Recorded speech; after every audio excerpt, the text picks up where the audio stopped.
press the bell icon on the YouTube app and never miss another update.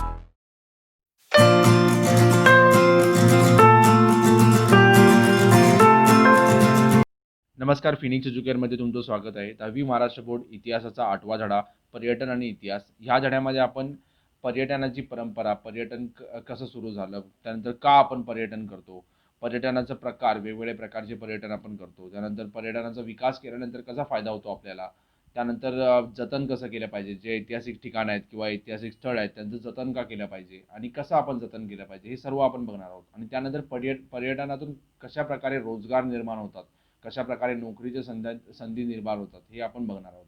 ठीक आहे. तुम्हाला माहीत असेल की आपण बऱ्याच जणांना पर्यटनाची आवड असते. बऱ्याच जणांना वेगवेगळे देश आणि वेगवेगळ्या जागा फिरण्याची, वेगवेगळ्या जागांना भेट देण्याची आवड असते.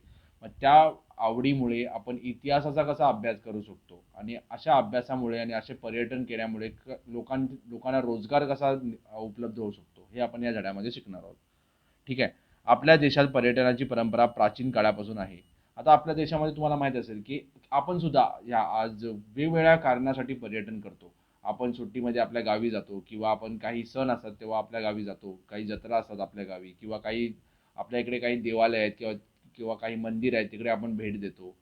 जे मुस्लिम असतील ते काही मस्जिद आहेत, त्यांच्या दर्गा आहेत, जसं अजमेरची दर्गा आहे. असे काही महत्त्वाच्या दर्गा आहेत. ख्रिश्चन लोकांसाठी काही धार्मिक स्थळं आहेत, शीख लोकांसाठी काही धार्मिक स्थळं आहेत, हिंदू लोकांसाठी आहेत. असे वेगवेगळे प्रकारचे धार्मिक स्थळं आहेत, त्यासाठी त्या ठिकाणी आपण भेट देतो. किंवा काही पर्यटनाचे क्षेत्र आहेत, जसे महाबळेश्वर आहे महाराष्ट्रामध्ये, असे वेगवेगळे क्षेत्र आहेत, तिकडे आपण जाऊन भेट देतो. वेगवेगळ्या कारणासाठी आपल्या आवडीनुसार, आपल्या गरजेनुसार आपण वेगवेगळ्या ठिकाणी भेट देतो. म्हणजे आपण तिकडे पर्यटक म्हणून जातो. ठीक आहे. मग आपल्या देशामध्ये पर्यटनाची परंपरा प्राचीन काळापासून चालू आहे. तीर्थक्षेत्रांना भेट देणे, स्थानिक जत्रांना जाणे, विद्याभ्यासासाठी दूर जाणे, दूर प्रदेशात जाणे, व्यापारासाठी जाणे, या निमित्ताने पूर्वी पर्यटन घडून येत असे. तुम्हाला माहीत असेल की पूर्वी आहे ना की गुरुकुल असायचे. लहान मुलं गुरुकडे शिकायला जायचे. 14-15 वर्ष त्या गुरुकडे जाऊन राहायचे. मग ते कशासाठी जायचे? विद्या घेण्यासाठी, शिकण्यासाठी. ते आपल्या गावातून, आपल्या जागेतून दुसऱ्या ठिकाणी जायचे. ठीक आहे. त्यानंतर जत्रांसाठी, गावी जत्रा असतात आपल्या, आता पण जत्रा असतात, पहिल्या पण जत्रा भरायच्या. तुम्हाला माहीत असेल कुंभमेळा भरतो आपल्या देशामध्ये. म्हणजे कुंभमेळ्यासाठी पण पुऱ्या देशातून, पुऱ्या जगभरातून लोक येतात. ठीक आहे. अशा भरपूरशा जत्रा असतात. त्यानंतर जे आपल्या देशामध्ये जे तीर्थक्षेत्र आहेत, ठीक आहे, वेगवेगळ्या प्रकारचे तीर्थक्षेत्र आहेत, जसं आपल्या इकडे वाराणसी आहे किंवा केदारनाथ आहे, ह्या ठिकाणी आपण जाऊन भेट देतो. अमरनाथ यात्रा असते. त्यानंतर व्यापारासाठी पण आपण जातो. व्यापार करण्यासाठी पण लोक एक भागातून दुसऱ्या भागात जातात. असे पूर्वी काळापासून आपल्या इथे लोक फिरत आलेले आहेत किंवा पर्यटक म्हणून जात आलेले आहेत. सारांश स्वरूपात सांगायचे तर मानवाला खूप पूर्वीपासून फिरण्याची आवड आहे. की काही गरजेसाठी बाहेर जातात, फिरतात, काही आवडीसाठी फिरतात. आपल्यासारखे काही लोक असतील की जे वर्षातून 1-2 वेळा तरी बाहेर फिरायला जातात, कारण त्यांना आवड असते फिरायची. आता बौद्ध वाङ्मयात लोकांच्या उद्बोधनासाठी स्वतः गौतम बुद्धांचे भारतात अनेक प्राचीन शहरांनी भेटी दिल्याचे उल्लेख आहे. आता बौद्ध धर्माचा प्रसार करण्यासाठी, लोकांना बौद्ध धर्माचं महत्त्व सांगण्यासाठी गौतम बुद्ध स्वतः फिरायचे. स्वतः जाऊन लोकांना वेगवेगळ्या ठिकाणी जायचे आणि वेगवेगळ्या ठिकाणी जाऊन त्यांचे जे शिकवण आहे ती सांगायचे. त्यानंतर त्यांचे जे शिष्य आहेत, ज्यांना आपण भिक्खू म्हणतो, बौद्ध भिक्खूंनी सतत भ्रमण करत राहणे आवश्यक असे. का भ्रमण करत राहणे, का फिरत राहणे? कारण जोपर्यंत ते फिरत नाहीत तोपर्यंत बौद्ध धर्माचे काय महत्त्व आहे हे लोकांना समजणार नाही. आज तुम्ही जर पुऱ्या जगभरात बघितलं तर चीन जो देश आहे, त्यानंतर श्रीलंका आहे, असे बरेच जे देश आहेत, व्हिएतनाम आहे, असे खूप सारे देश आहेत, त्या ठिकाणी लोक बौद्ध धर्म पालन करतात. असं का? कारण बौद्ध जे भिक्खू आहेत, बौद्ध धर्म सुरू झाला भारतामध्ये, पण तो जगभरात पसरला. कारण लोक आहेत ते जाऊन तिकडे सांगितलं, त्यांनी त्या बौद्ध धर्माचे महत्त्व सांगितलं, लोकांना पटलं, लोकांनी तो धर्म स्वीकार केला. ठीक आहे. भिक्खूमध्ये कोण असतात की ते बौद्ध धर्माचा प्रसार करतात, बौद्ध धर्माबद्दल दुसऱ्यांना सांगतात. बौद्ध भिक्खू सतत भ्रमण करत राहणे आवश्यक असते. तसेच जैन मुनी, जसे जैनमध्ये जे पण साधू संत आहेत ते पण एक ठिकाणाहून दुसऱ्या ठिकाणी फिरत असतात आणि आपल्या धर्माबद्दल सांगतात. तसेच जैन मुनी आणि साधू हेही सतत भ्रमण करत असत. इसवी 730 मध्ये चीनी प्रवासी युआन शॉंग चीनमधून भारतात आला होता. मध्ययुगात सतत संत नामदेव, संत एकनाथ, संत नानक देव, रामदास स्वामी हे भारत भ्रमण करत असे. आता हे संत लोक आहेत, संत मंडळी आहेत, ते काय करणार? आपले जे विचार आहेत ते दुसऱ्यांना सांगणार. जोपर्यंत ते सांगत नाहीत, जोपर्यंत ते फिरत नाहीत, तोपर्यंत त्यांचे जे विचार आहेत ते दुसऱ्यांपर्यंत पोहोचणार नाहीत. ठीक आहे. मग ते आपले विचार सांगण्यासाठी भारतभर फिरायचे. तसं उदाहरण आहे आपल्याकडे संत नामदेव. संत नामदेव हे पंजाबपर्यंत गेले होते. त्यानंतर संत एकनाथ, अ, त्यानंतर गुरु नानक देव, संत गुरु नानक देव, त्यानंतर रामदास स्वामी हे भारत भ्रमण करत असे. ठीक आहे. त्यानंतर पर्यटन. दूरवरच्या सणांना विशिष्ट हेतूने भेट देण्यासाठी प्रवास करणे म्हणजे पर्यटन होय. की विशिष्ट हेतू, आपला हेतू काही असू शकतो. मी काही फिरायला जाऊ शकतो किंवा काही व्यापारासाठी जाऊ शकतो, खेळण्यासाठी जाऊ शकतो, खेळ खेळण्यासाठी जाऊ शकतो तिकडे. वेगवेगळ्या प्रकारचे आपले हेतू असतात. मग त्यासाठी त्या ठिकाणी आपण जातो, त्याला आपण पर्यटन म्हणतो.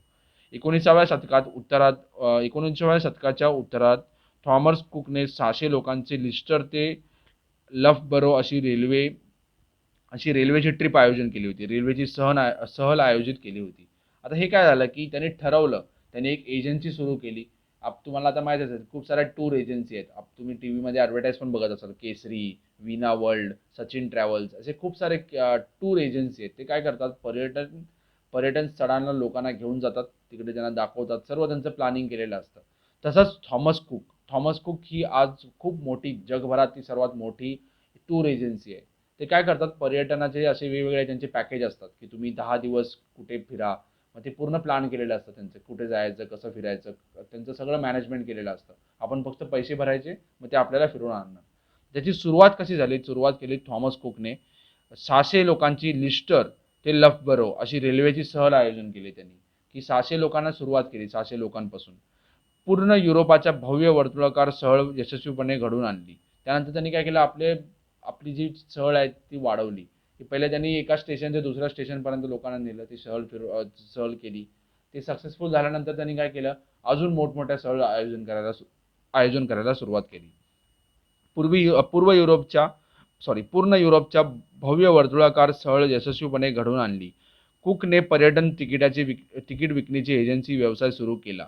त्यातून आधुनिक पर्यटन युग सुरू झाला. आता थॉमस कुकने काय केलं, की तिकीट काढून लोकांना फिरवायला सुरुवात केली. मग त्यानंतर त्याच्या बघून खूप सारे वेगवेगळे लोक आले. त्याचे भारतात पण आहेत. जसं मी उदाहरण दिलं, केसरी ट्रॅव्हल्स किंवा वीणा वर्ल्ड असे खूप सारे आहेत. थॉमस कुक आज भारतात पण आहे. त्याचे काही शाखा भारतात पण आहेत. ते जगातली एक सर्वात मोठी अशी टूर एजन्सी आहे. त्यांचं काम काय असतं, समजा मला श्रीलंकाला जायचं आहे. मला काहीच माहिती नाही श्रीलंकाबद्दल. मी एका ऑफिसमध्ये जाणार, त्यांना सांगणार की मला श्रीलंकामध्ये जायचं आहे. मग ते आपल्याला सांगणार की श्रीलंकेमध्ये जायचं असेल तर तुम्हाला इतका खर्च येईल, इतके दिवस तुम्हाला राहावं लागेल. मग ते सगळं त्यांचं प्लॅन केलेलं असतं. त्यांची लोकं असतात. आपण जर श्रीलंकाला गेलो, तिकडे एअरपोर्टवरती आपल्याला रिसीव्ह करण्यासाठी त्यांची लोकं असतात. त्यांचे हॉटेल सगळे फिक्स असतात. फिरवण्याची जबाबदारी त्यांची असते. आपण फक्त पैसे भरायचे. हे काय करतात, हे टूर प्लॅन करतात. त्याची सुरुवात केली थॉमस कुकने. थॉमस कुकने लोकांनी फक्त तिकीटं काढली आणि थॉमस कुकने सर्वांना फिरवलं. त्याच्यातून त्यांना काही नफा भेटला. अशा खूप साऱ्या एजन्सी आता जगभरात आहेत. आता काही उदाहरण घेऊया, की आता हे जगभरात आता काही इथे नावं दिलेली आहेत. हे लोक आहे ना, भारतामध्ये खूप पूर्वी काळामध्ये भारतामध्ये येऊन गेले, फिरून गेले. म्हणजे हे लोक यायचे, फक्त काय मजा नाही करायचे. ते काय करायचे, त्यांचे जे अनुभव आहेत ते त्यांच्या डायरीमध्ये लिहून ठेवायचे, त्यांच्या पुस्तकांमध्ये लिहून ठेवायचे. ठीक आहे. समजा एक प्रवासी, समजा उदाहरण देतो मी, एक प्रवासी समजा छत्रपती शिवाजी महाराज होते, तेव्हा महाराष्ट्रामध्ये आला. मग छत्रपती शिवाजी महाराजांचं राज्य होतं, स्वराज होतं. तेव्हा त्यांनी काय अनुभवलं ते सर्व लिहून ठेवलं समजा त्यांनी. आज जेव्हा त्याचे अनुभव जेव्हा आपण वाचतो, मग तेव्हा आपल्याला समजेल की छत्रपती शिवाजी महाराजांच्या काळात महाराष्ट्र कसा होता. असेच इकडे काही उदाहरण दिलेले आहेत, ते आपण आता उदाहरण बघूया. जगातील पहिला युरोपीय शोध प्रवासी म्हणजे बेंजामिन टुडोलो प्रसिद्ध आहे. मग त्यांनी काय केलं, युरोपचा पहिला माणूस होता, तो जगभरात फिरायचा आणि आपले जे अनुभव आहेत ते लिहायचा.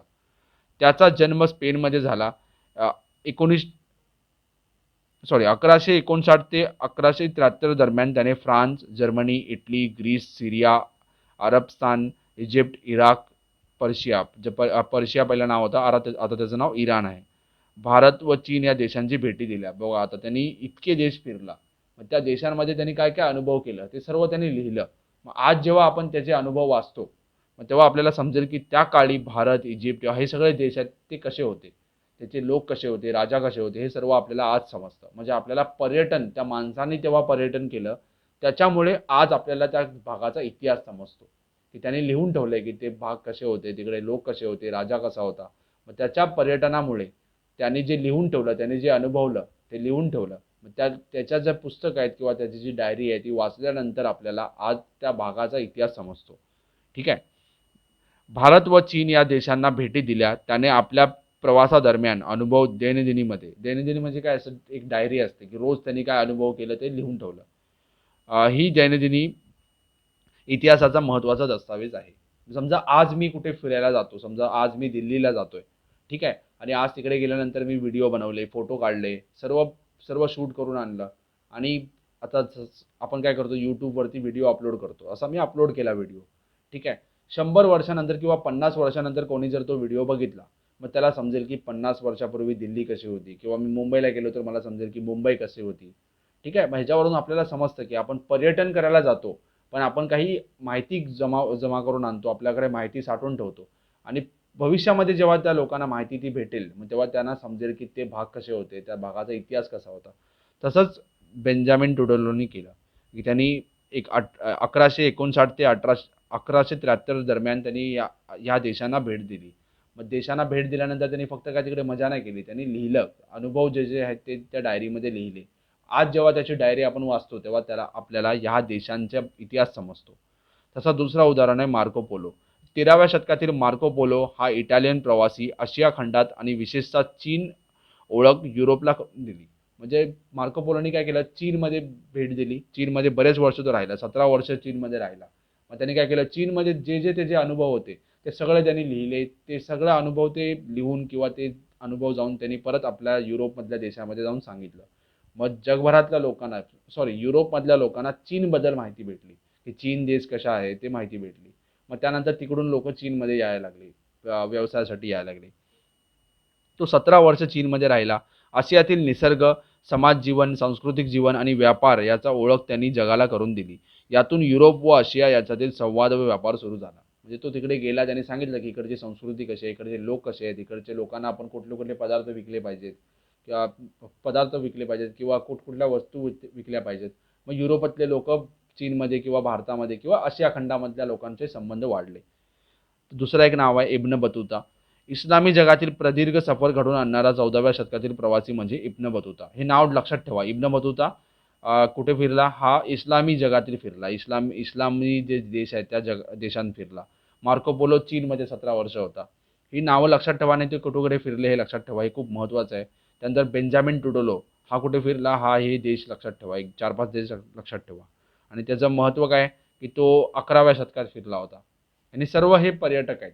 आता इब्न बतूताचा आपण बघितलं, तो इस्लामी जगताशी म्हणजे इस्लामी जग म्हणजे काय, इस्लामी देश आहेत त्या देशांमध्ये तो फिरला. जसं Afghanistan, Iran, Iraq, Saudi Arabia या देशांमध्ये तो फिरला. तो 30 वर्ष जग फिरत होता.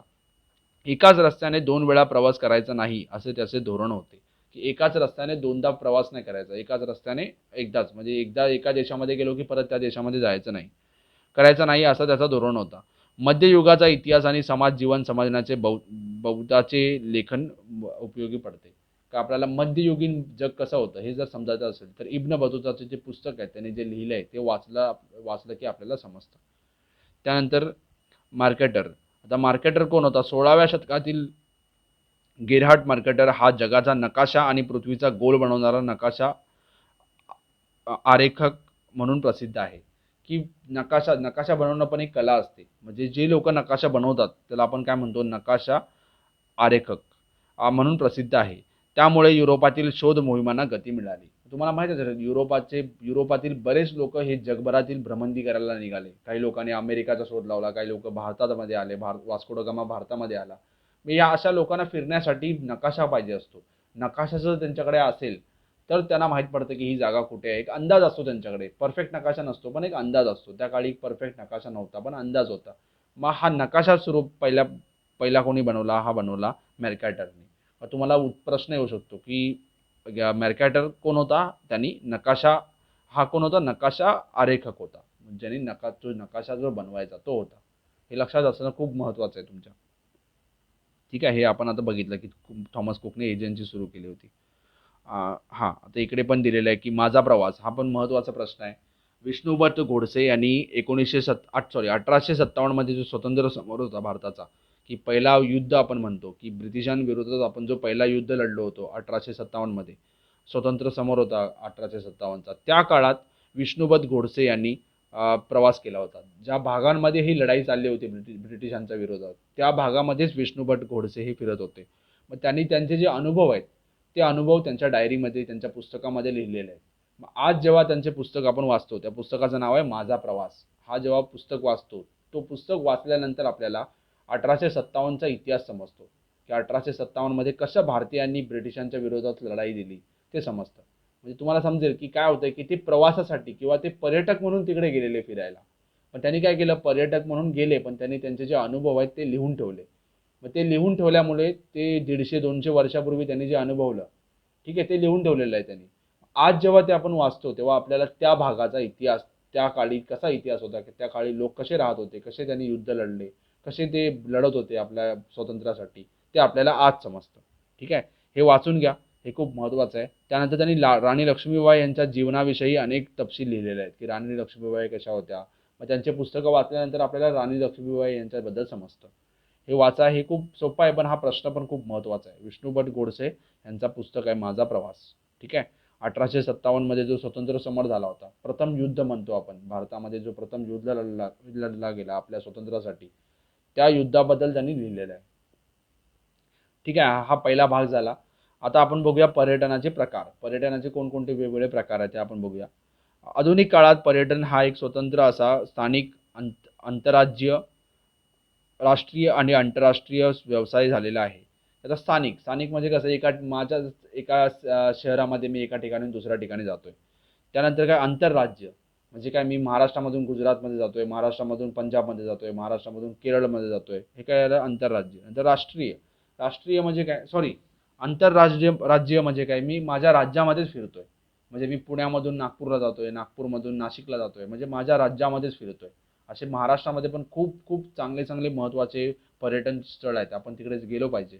ठीक आहे, त्याला म्हणतात आंतरराज्य, म्हणजे राज्याच्या अंतर्गत आपण फिरतोय. त्यानंतर राष्ट्रीय. राष्ट्रीय म्हणजे काय, एका राज्यातून दुसऱ्या राज्यात जातोय, मी महाराष्ट्रामधून गुजरातमध्ये जातोय, गुजरातमधून पंजाबमध्ये जातोय, असं फिरत असतोय, आपल्या राष्ट्रामध्ये फिरतोय, देशामध्ये. ठीक आहे. आणि आंतरराष्ट्रीय. आंतरराष्ट्रीय म्हणजे काय, मी एका देशामधून दुसऱ्या देशामध्ये जातोय फिरण्यासाठी, युरोपमध्ये जातोय किंवा श्रीलंकामध्ये जातोय, मी नेपाळमध्ये जातोय, हे काय झालं आंतरराष्ट्रीय. ठीक आहे. व्यवसाय झालेला आहे. आता हा एक प्रकारचा मोठा व्यवसाय आहे. पर्यटनचा जो व्यवसाय आहे तो खूप मोठा आहे. खूप लोकांना त्याच्यामुळे रोजगार भेटतो. आता आपण का फिरतो बघा. देशात व परदेशात अ, पुराणवस्तू, इतिहास प्रसिद्ध व निसर्गस्थळे, निसर्गरम्य स्थळे, प्राचीन कलानिर्मिती केंद्रे, तीर्थक्षेत्रे, औद्योगिक व इतर प्रकल्प इत्यादी भेटी देणे हा पर्यटनामागील एक प्रमुख प्रेरणा असते. का आपण फिरतो? आपल्याला वेगवेगळ्या, जसं आपली गरज असते, आपल्याला जसे जसे आवड असते त्या कारणासाठी आपण फिरतो. काही लोक व्यवसायासाठी जातात, मग ते लोक औद्योगिक जे मोठमोठे जे बिझनेस असतात, त्या बिझनेसचे जे ऑफिसेस असतात तिकडे जातात. त्यानंतर काही लोक ज्यांना इतिहासाची आवड आहे, मग ते इतिहास प्रसिद्ध स्थळांना भेट देतात. काही लोकांना निसर्गाची आवड आहे, मग ते निसर्गरम्य ठिकाणी जातात. काही लोकांना जुन्या वस्तू किंवा पौराणिक वस्तू बघायच्या असतात, त्या त्या ठिकाणी जातात. जशी आपली आवड असते, जसं आपली आवड असते तशा ठिकाणी आपण जातो. ठीक आहे. मग आपली ही वेगवेगळी प्रेरणा असते तिकडे जाण्याची. निसर्गनिर्मित, मानवनिर्मित. आता निसर्गनिर्मित आणि मानवनिर्मित म्हणजे काय? ठीक आहे, एक खूप चांगला असा धबधबा आहे. मग तो मानवाने नाही बनवला आहे, तो बनवला आहे निसर्गाने. मग तो काय निसर्गनिर्मित आहे. ठीक आहे.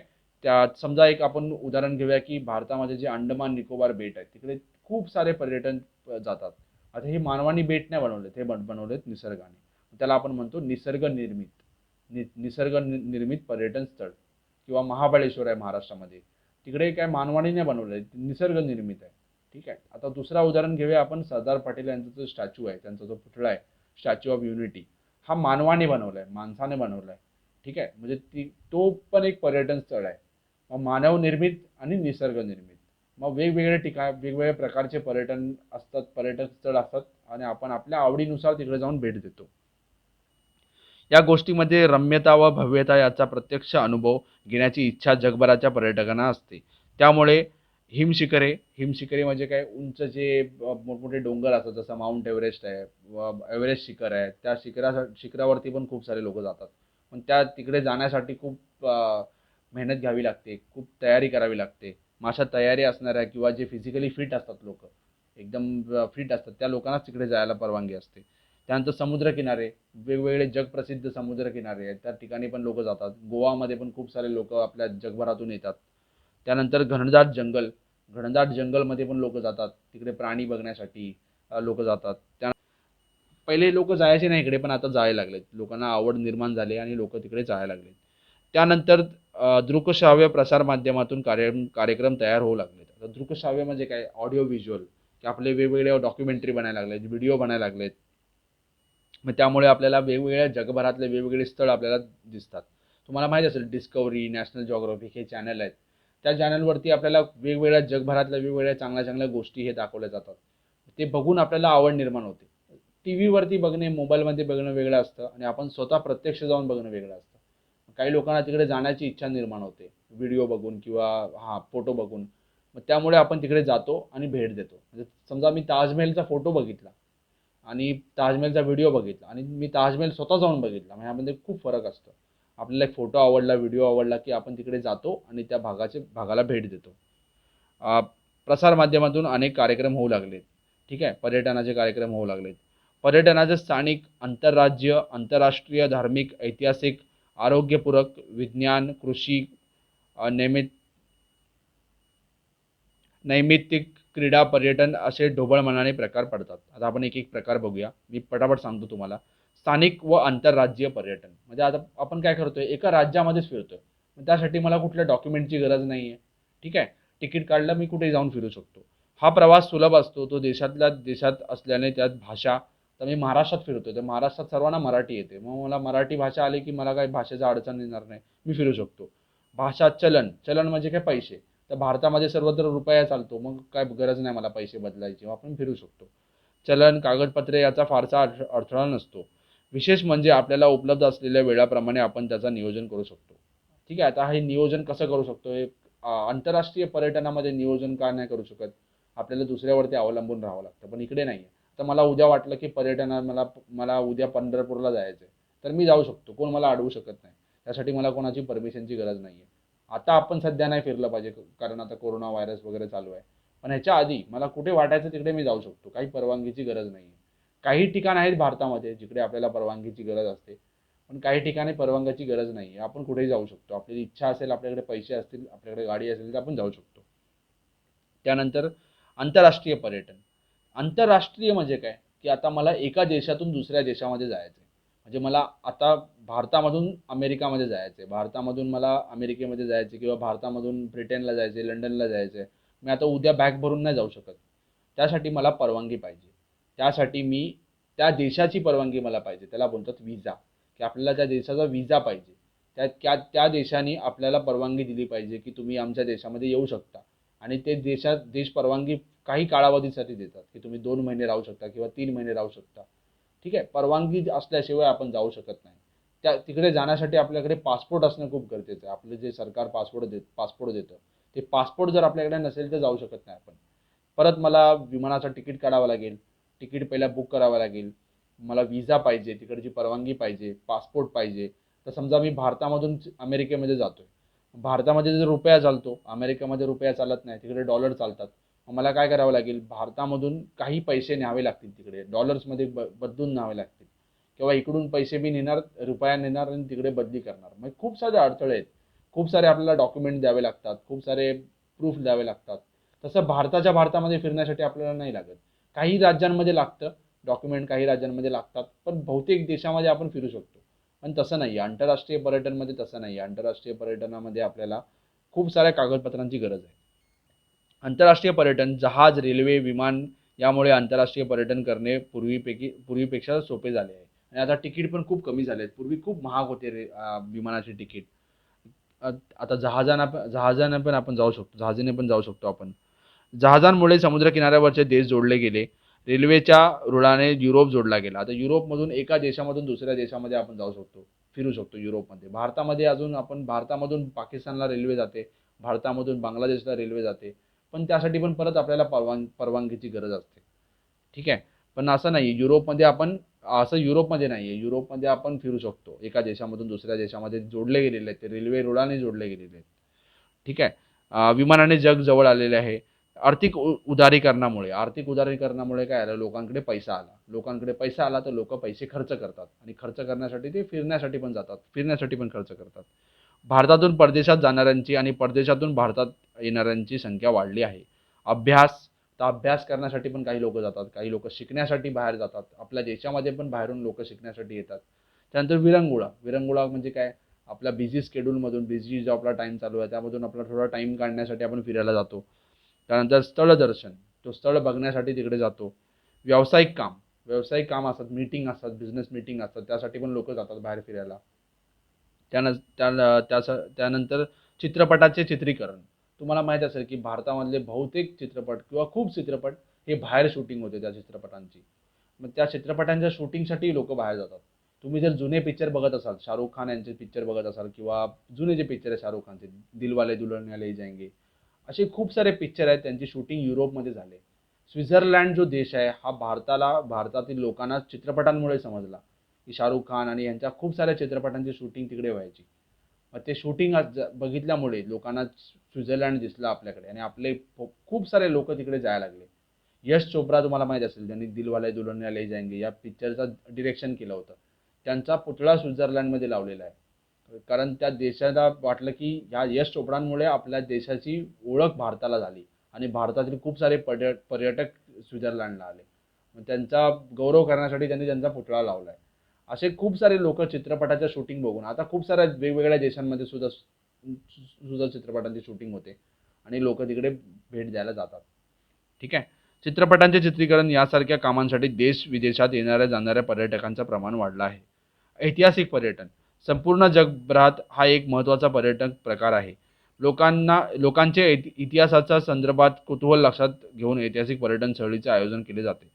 महाराष्ट्रात छत्रपती शिवाजी महाराजांचे संबंधित असणाऱ्या किल्ल्यांवर दुर्ग अभ्यासक गोपाळ निळकंठ दांडेकर दुर्ग भ्रमण यात्रा आयोजित करत असतात.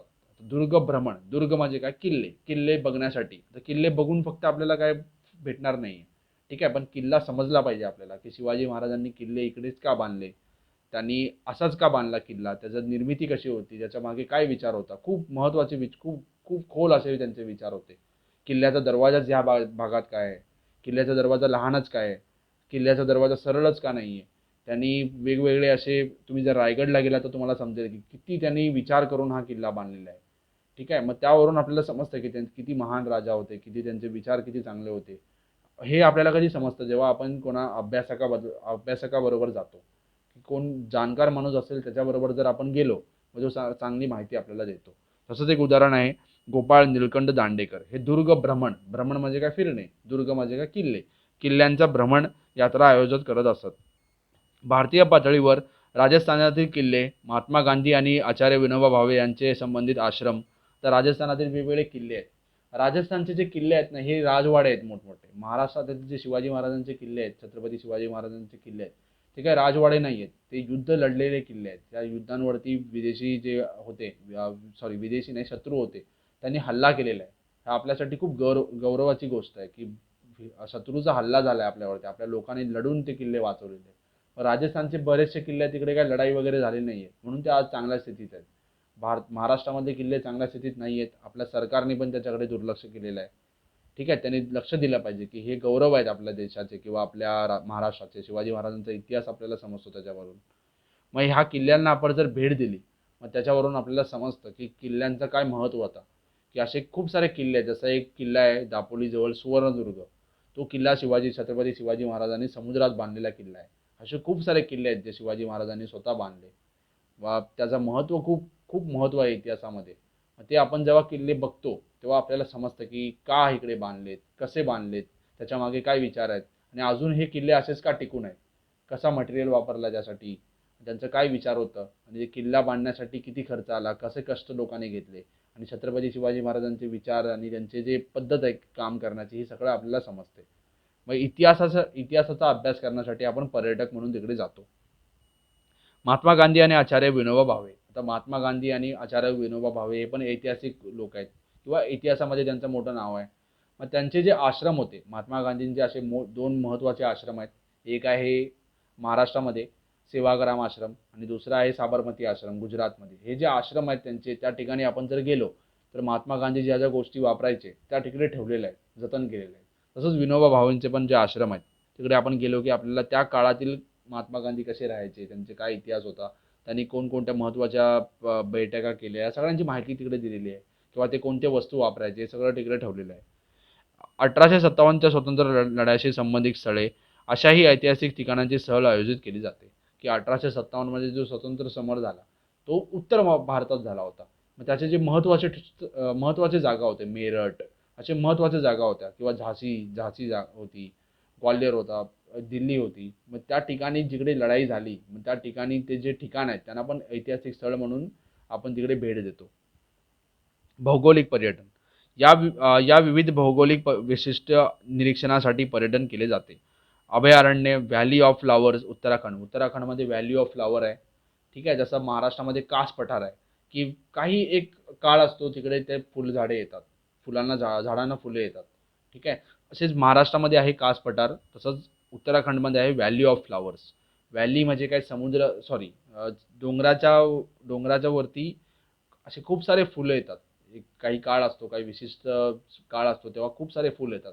मग ते बघण्यासाठी लोक तिकडे जातात. त्यानंतर अभयारण्य आहेत आपल्या इकडे, म्हणजे प्राणी बघण्याची कोणाला आवड असते ते तिकडे जातात. जंगलामध्ये भ्रमंती करण्याची कोणाला आवड असते ते तिकडे जातात. त्यानंतर समुद्रकिनारे आहेत आपल्या देशामध्ये, तिकडे पण आपण जातो. भौगोलिक वैशिष्ट्य स्थळे, उदाहरण लोणार सरोवर तुम्हाला माहीत असेल बुलढाणामध्ये. तो कसा बनलाय तुम्हाला माहीत असेल. लोणार सरोवर बघण्यासाठी पण लोक जातात. त्यानंतर राजन खळगे, हे तुम्ही 9वीमध्ये शिकला असाल, राजन खळगे जे अहमदनगरमध्ये आहे, इत्यादी. इत्यादींचा समावेश भौगोलिक पर्यटनात होतो. यातील अनेक स्थळांमधील निसर्गाचे अवलोकन करावे व इच्छापोटी आणि कुतूहलापोटी अनेक पर्यटक तिथे जातात. आता हा उदाहरण आहे व्हॅली ऑफ फ्लॉवरचा. तुम्हाला दिसत असेल खूप सारे वेगवेगळे फूल आले. हे फूल असे फुलं आहेत की जे जगात तुम्हाला कुठेच भेटणार नाहीत, इकडेच भेटणार. मग ते बघण्यासाठी लोक जातात. जगभरातील विविध समाजातील लोक अनेक ठिकाणी विखुरलेले आहे. त्यामध्ये प्रचलित असलेल्या पुराणकथा आणि त्यातील पुराणकथांशी जोडले गेलेले भौगोलिक स्थळे, त्यामुळे त्यातील एकात्मतेची भावना टिकून राहते. जगभरात असे खूप सारे पौराणिक किंवा खूप सारे असे ठिकाण आहेत, तिकडे आपण भेट देतो. जसं आपण एक उदाहरण घेऊया, रामायण जे झालं, 14 वर्षाचं राम वनवासमध्ये होते, जे रामायण झालं, त्या रामायणमध्ये तुम्हाला खूप सारे असे ठिकाण भेटतील की रामायण तुम्हाला माहीत असेल की राम हे उत्तरेकडून दक्षिणेकडे आले, नंतर त्यांनी राम सेतू बांधला आणि ते श्रीलंकाला पोचले. मग हेच तुम्हाला सर्व माहीत असेल. पण त्यांनी तिकडून येण्यासाठी खाली दक्षिणेकडे जाता जाता त्यांनी कोणकोणत्या ठिकाणी भेट दिली, त्या प्रत्येक ठिकाणचं काही ना काहीतरी महत्त्व आहे. मग तो एक गोष्ट आहे रामायण. त्या रामायणनी जोडले गेलेले हे सगळे गोष्ट आहेत, किंवा हे सगळे स्थळ आहेत. मग त्या स्थळांना आपण भेट दिली, त्या स्थळांचं महत्त्व वाढतं आणि आपण त्या स्थळांना भेट देतो. तसं तुम्हाला माहीत असेल की पांडवकालीन जे काही मंदिर आहेत, की तुम्हाला सांगितलं जातं की हे पांडव या ठिकाणी राहिले होते, त्यांनी हा मंदिर बांधला, हे सर्व तुम्हाला माहीत असेल. आपण त्या ठिकाणी गेलो की आपल्याला समजतं की त्या ठिकाणचं महत्त्व समजतं आपल्याला, आणि तो ठिकाण महत्त्वाचा असतो म्हणून तिकडे आपण भेट देतो. तुम्हाला सांगितलं असेल की हा पांडवकालीन मंदिर आहे, पांडवांनी बांधला, एका रात्रीत बांधला, हे सगळं असं दंतकथा आपल्याला माहीत असतात. मग त्या ठिकाणी आपण जाऊन भेट देतो. उदाहरण चारधाम यात्रा. आता चारधाम यात्रा म्हणजे काय, हिंदू धर्मामध्ये असे खूप महत्त्वाचे असे 4 ठिकाण आहेत, त्या ठिकाणी आपण जाऊन भेट देतो. त्याला म्हणतात चारधाम यात्रा. 12 ज्योतिर्लिंग म्हणजे काय, शंकराचे 12 असे महत्त्वाचे मंदिर आहेत, तिकडे आपण जाऊन भेट देतो. त्यामध्ये तुम्हाला खूप साऱ्या मंदिरांचं नाव माहीत असेल. आणि आपल्या महाराष्ट्रामध्ये पण खूप महत्त्वाचे मंदिर आहेत. त्यापैकी एक आहे भीमाशंकरचं जे मंदिर आहे. त्यानंतर औरंगाबादमध्ये पण एक मंदिर आहे, त्या ठिकाणी पण लोक जाऊन भेट देतात. 12 ज्योतिर्लिंग एक यात्रा केली, लोकांचा एक उद्देश असतो की आपल्याला 12 जे ज्योतिर्लिंग मंदिर आहेत, 12 जे शंकराचे महत्त्वाचे मंदिर आहेत देशामध्ये, त्या ठिकाणी आपल्याला भेट द्यायचे. हे 12च का, कारण 12 ज्योतिर्लिंग आहेत ते. तसं अष्टविनायक, गणपतीचे खूप हजारो लाखो मंदिर आहेत महाराष्ट्रामध्ये, पण अष्टविनायक 8 असे महत्त्वाचे मंदिर आहेत, त्या ठिकाणी आपण जातो. एक यात्रा काढली जाते, अष्टविनायक यात्रा. अष्टविनायक यात्रा म्हणजे काय, महाराज जे 8 महत्त्वाचे जे मंदिर आहेत ते पुरे मंदिर आपण एका यात्रेमध्ये करतो. ठीक आहे, त्यामुळे तुम्हाला समजलं असेल की यात्रा का होते, कारण हे 8 महत्त्वाचे ठिकाण कव्हर करण्यासाठी. 12 ज्योतिर्लिंग यामध्ये बहुसंख्य ठिकाण लोकांची सोय व्हावी म्हणून पुण्यश्लोक अहिल्याबाई होळकर यांनी आपल्या व्यक्तिगत गंजाळातून लोकोपयोगी कामे केलेली आहेत. अहिल्याबाई होळकर यांनी त्या स्थळांचा विकास होण्यासाठी, त्या तिकडे लोक जर जातात त्या लोकांना राहण्यासाठी खूप साऱ्या सोयी केल्या आहेत. तर तुम्हाला माहीत असेल की जो आपला वाराणसीचा घाट आहे किंवा आपला जो मंदिर आहे काशी विश्वनाथ मंदिर आहे, त्या मंदिराचा पण जीर्णोद्धार आपल्या लोकांनीच मराठा साम्राज्यातील लोक होते त्यांनी केला. त्यानंतर आपले खूप सारे असे महत्त्वाचे मंदिर आहेत. त्या मंदिरांचा मंदिराची जी मंदिर जीर्ण अवस्थेत होते. मग त्या मंदिराला पुनर्बांधणी करण्याचं काम त्यांनी केलं. मग तिकडे जे पर्यटक जातात, तिकडे जे भाविक जातात, त्यांना राहण्याची सोय त्यांनी केली. अजूनही आपल्याला त्या वास्तू भेटतील. तर आरोग्य पर्यटन म्हणजे काय, की काही लोक जे असतात त्यांना समजा दुसऱ्या देशात जायचं उपचारासाठी, मग ते तिकडे जातात. तसं काही लोक भारतामध्ये पण येतात. भारतामध्ये पण आरोग्य व्यवस्था खूप चांगली आहे. जर तुमच्याकडे पैसा असेल तर चांगली आहे आरोग्य व्यवस्था. सरकारी दवाखान्यांमध्ये पण खूप चांगले डॉक्टर आहेत. पण कसं होतं, सरकारी दवाखान्यामध्ये आपल्याला जागा अपुरी पडते. लोक खूप येतात. डॉक्टर तर खूप चांगले आहेत, पण लोक खूप येतात. मग त्यामुळे त्यांना तितकं नियोजन करायला जमत नाही. पण आपण आपल्या देशामध्ये असे खूप सारे चांगले प्रायव्हेट हॉस्पिटल पण आहेत. मग त्या प्रायव्हेट हॉस्पिटलमध्ये उपचार करण्यासाठी बाहेर गावातून पण लोक येतात. मग त्याला काय म्हणतो आपण, की आरोग्य पर्यटन. आरोग्याचा विषयी इकडे येतात. त्यानंतर आपल्या देशामध्ये तुम्हाला माहिती असेल योग अभ्यास होतो, योग होतो, नॅचरोपॅथी होते, होमिओपॅथी होते. अशा खूप सारे वेगवेगळे जे विद्या आहेत त्या शिकण्यासाठी किंवा त्याचा उपचार घेण्यासाठी लोक आपल्या इकडे येतात. वेगवेगळ्या टाईपचे मसाज आहेत आपल्या इकडे, त्याच्यासाठी पण लोक आपल्या इकडे येतात. भारतातील वैद्यकीय सेवा व सुविधा पाश्चात्याच्या मते स्वस्त व दर्जेदार आहे. की आपले जे युरोप, अमेरिका हे देश आहेत, त्या देशांच्या तुलनेत आपले थोडी कमी असेल आपले दर्जा, पण त्यांच्यात थोडीच थोड आपण आहोत तरी पण. पण त्यांच्यापैकी आपला खर्च पण खूप कमी आहे.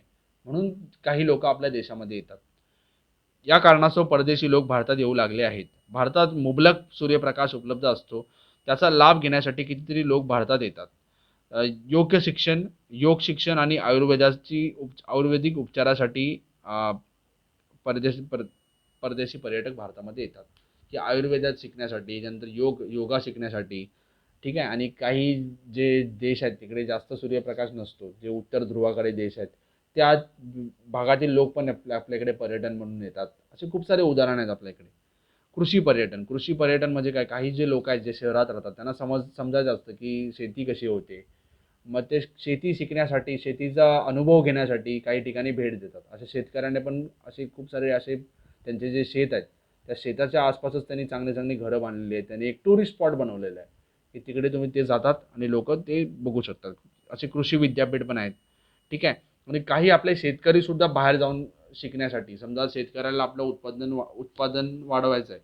ठीक आहे, उत्पादन वाढवायचं आहे किंवा त्यांना शेती चांगली करायची आहे. मग जे शेतकरी चांगली शेती करतात त्यांच्याकडे ते जाऊन शिकतात. असे कृषी विद्यापीठ आहेत जिकडे कृषीबद्दल शिकवलं जातं. अशा टूर काढल्या जातात. काही शेतकरी असे पिकनिक काढतात, की ते दुसऱ्या भागामध्ये जातात. तिकडे कसं नियोजन होतं, कशी शेती होते हे शिकण्यासाठी दुसऱ्या भागात जातात.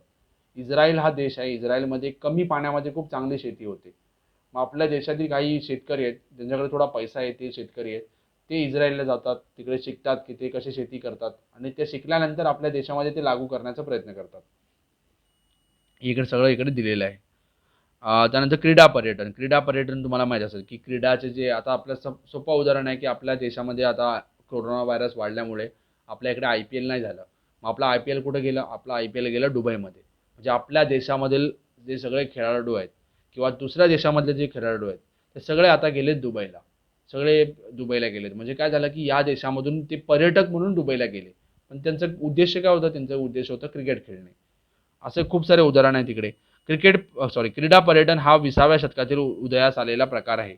जागतिक पातळीवर ऑलिम्पिक खेळ होतात. यावर्षी तर होणार नाहीत, काही वर्ष होणार नाहीत, पण ऑलिम्पिक खेळ होतात. जगभरात ते तिकडे खेळाडू जाऊन तिकडे सहभाग नोंदवतात. नंतर विम्बल्डन हे टेनिस त्याची एक प्रतियोगिता आहे. त्यानंतर जागतिक बुद्धिबळ स्पर्धा, आंतरराष्ट्रीय क्रिकेटची स्पर्धा, तर भारतीय पातळीवर हिमालयन कार रॅली आणि महाराष्ट्र पातळीवर महाराष्ट्र केसरी ही कुस्तीची स्पर्धा होते, तुम्हाला माहीत असेल. ही कुस्ती स्पर्धा यासारखे प्रकार आहेत. हे सामने पाहायला जाणे म्हणजे पर्यटन. सामने पाहायला जाणे पण पर्यटन आणि सामने खेळायला जाणे पण तिकडे पर्यटन. समजा IPL चे खेळ आहेत. समजा आता कोरोना व्हायरस नसतं आणि दुबईला IPL असतं. ज्यांच्याकडे पैसे आहेत ते लोक दुबईला जातात आणि ते बघतात IPL चे सामने. म्हणजे ते कशाला गेले तिकडे? IPL बघण्यासाठी, क्रिकेट बघण्यासाठी. तसंच समजा भारतामध्ये आता क्रिकेटचा वर्ल्ड कप आहे. म्हणजे जगभरातले सगळे देश इकडे येणार क्रिकेट खेळण्यासाठी. पण त्यांचे जे चाहते आहेत, त्यांचे जे समर्थक आहेत, ते पण भारतामध्ये येतात क्रिकेट बघण्यासाठी, त्यांच्या टीमला सपोर्ट करण्यासाठी. नैमित्तिक पर्यटन. माणूस पर्यटनासाठी कारणे शोधत असतो. 21व्या शतकात अशा अनेक संधी उपलब्ध झालेल्या आहेत. उदाहरण जगभरातील विविध देशांमध्ये फिल्म फेस्टिवल, संमेलन, फिल्म फेस्टिवल असते. तुम्हाला माहिती असेल कान्सला पण फिल्म फेस्टिवल असते, जी फ्रान्समध्ये असते. म्हणजे जगभरातले जे चांगले चांगले सिनेमा आहेत तिकडे दाखवले जातात. त्या सिनेमामध्ये, त्या पर्यटनामध्ये किंवा त्या प्रतियोगितेमध्ये काही सिनेमांना अवॉर्ड पण दिला जातो. म्हणजे अशा फिल्म फेस्टिवलसाठी लोक जगभरातून जातात तिकडे. गोवामध्ये पण फिल्म फेस्टिवल होते. त्यांचं संमेलन असतात. जसं आपल्या इकडे माहीत असेल तुम्हाला अखिल भारतीय मराठी साहित्य संमेलन असतो. असे वेगवेगळे नाट्य संमेलन असतात. म्हणजे जे सगळे नाटकातील जे महत्त्वाचे लोक आहेत, जे सगळे लेखक आहेत किंवा जे साहित्यिक आहेत ते तिकडे जाऊन भेट देतात. असे दरवर्षी कुठे ना कुठेतरी होतं संमेलन. आंतरराष्ट्रीय पुस्तक प्रदर्शन, अशा कारणांसाठी लोक ठिकठिकाणी जात असतात. महाराष्ट्रातील साहित्य रसिक दरवर्षी भरणाऱ्या अखिल भारतीय मराठी साहित्य संमेलनासाठी जात असतात. यावर्षी होणार नाही तो, पण दरवर्षी साहित्य संमेलन कुठे ना कुठेतरी होतो. मग जगभरातील किंवा महाराष्ट्रभरातील, देशभरातील लोक तिकडे जातात. हां, तर हे सगळं तुम्ही इंटरनेटचा वापर करून हे तुम्ही बघू शकता. तर आपण पहिला भाग इकडे संपवूया. दुसऱ्या भागामध्ये आपण पर्यटनाचा विकास आणि त्यानंतर कोणकोणत्या संधी उपलब्ध आहेत आपल्यासाठी, हे सगळं दुसऱ्या भागामध्ये बघूया. माझा आशा आहे की तुम्हाला हा पहिला भाग समजला असेल. जर तुम्हाला हा व्हिडिओ समजला असेल तर जास्तीत जास्त व्हिडिओ शेअर करा. व्हिडिओ बघितल्याबद्दल धन्यवाद. जर तुम्हाला व्हिडिओ आवडत असेल तर चॅनलला सबस्क्राईब पण करा. धन्यवाद.